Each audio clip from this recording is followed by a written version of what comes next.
Good day. My name is Ned Carlisle Jr., and I'm proud to stand here before you representing GPTC. I am 69 years old, and I want to prove by saying you never get too old to learn. Allow me to tell you why adult education is so important in the state of Georgia. Well, let me start by telling you my story.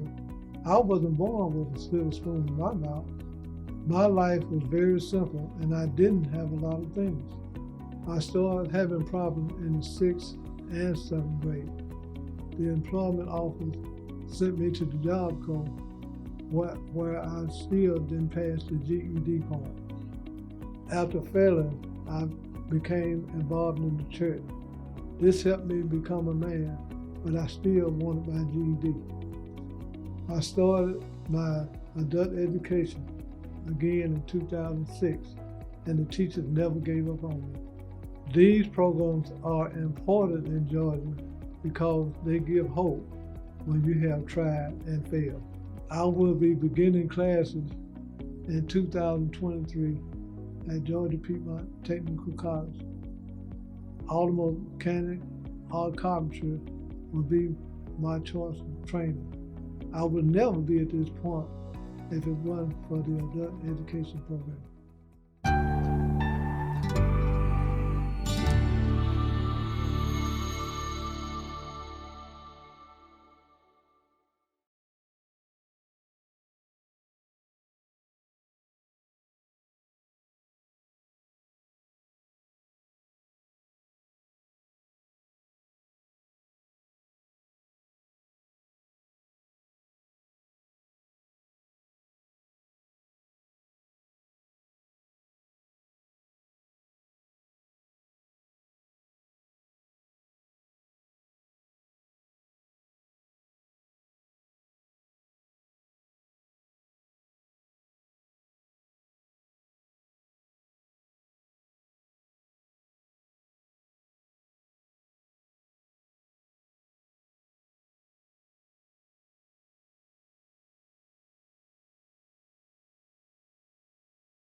I would like to take this time to thank the Rockdale County Sheriff's Office.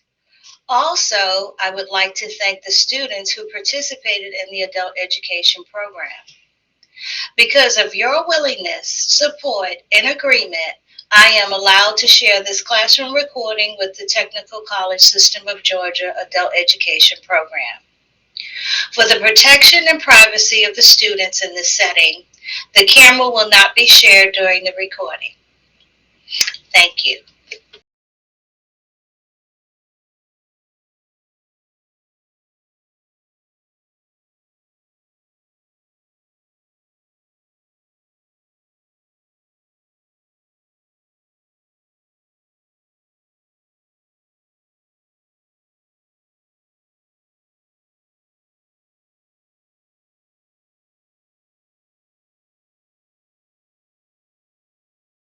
All right, so now we have that. So this is our standard 6SP2, and it says by the time we're done with this lesson, this is what we should be able to do. And that is understand that a set of data collected to answer a statistical question has a distribution which can be described by its center, spread, and overall shape. Because remember, once we have accumulated 40 hours of class instruction, we will take what's called a post test. This is not a punishment, this is a preparation. Always look at it like we're preparing. And not only are we preparing for our post exam to show a measurable skill gain, we're also preparing for the GED math exam. So here we go. So who would like to read out loud for me? Awesome. Thank you so much. That was beautiful. So with that, we have reviewed our vocabulary words, and you see they're in bold print so that they stick out, and we were provided the definitions again.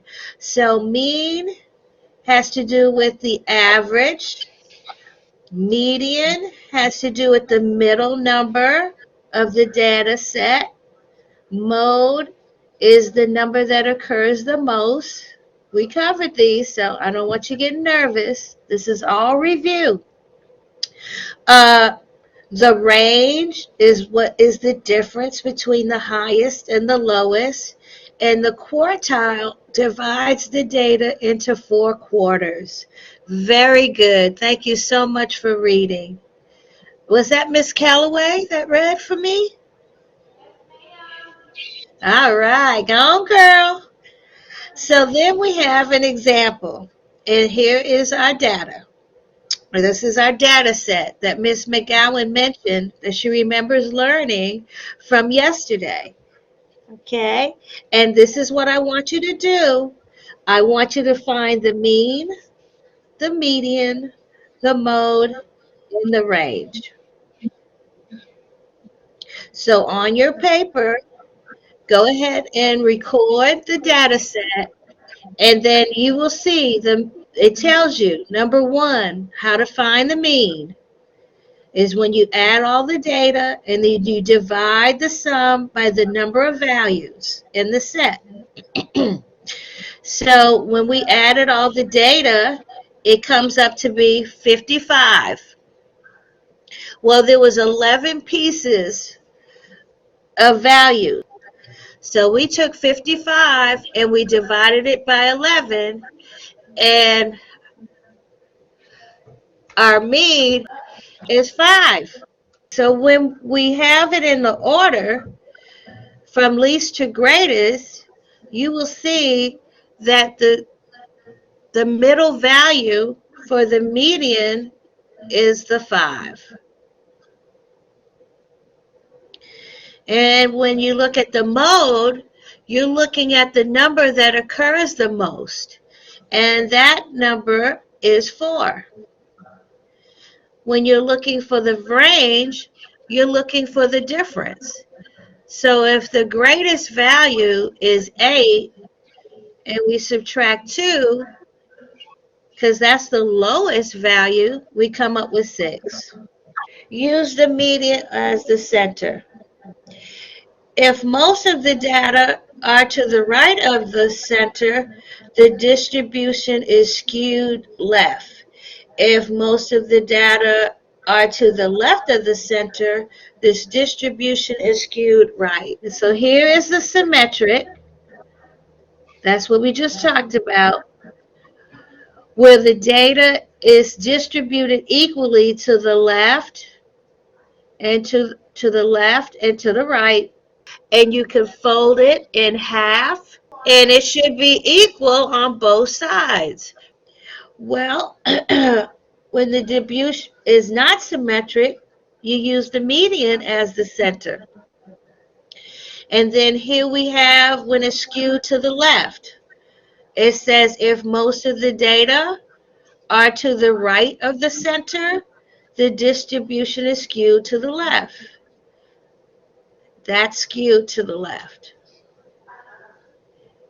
If most of the data are to the left of the center, the distribution is skewed to the right. And that's here. So we have the dot plot. Now the dot plot shows a set of data. What is the median? Is it 1, 2, 3, or 4? And that's right. And tell us why, Miss McGowan. Why is it 2? You can't go on just a visual. Okay, let's look. Yeah. So what I recommend you do, just so that we're all safe, is please write your data 1, 2, 2, and there we go. So the 2 is in the middle. So what I'm going to do now is I am going to stop sharing the screen, and I'm going to go to the whiteboard because this one I need to demonstrate for you. We had 3 zeros. So I'm going to write.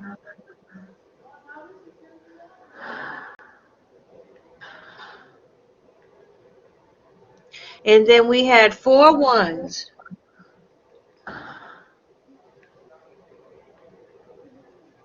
Then we had 1, 2, 3, 4. We had 5 twos.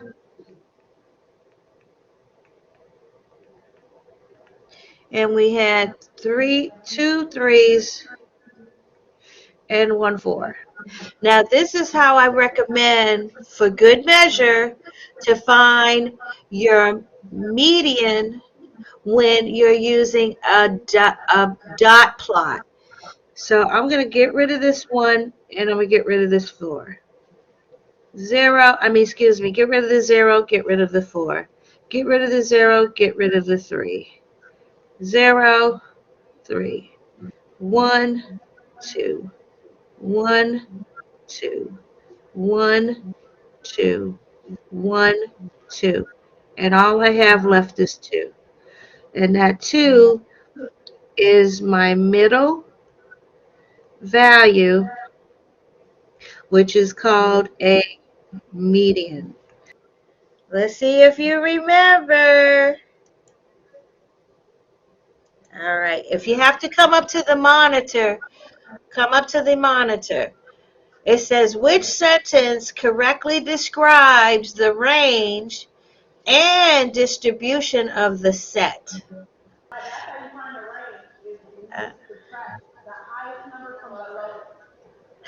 Very good. Yay! I couldn't have said it any better. That's right. That's correct. And you said number 5 was C, 70? And that is correct. So you guys rock.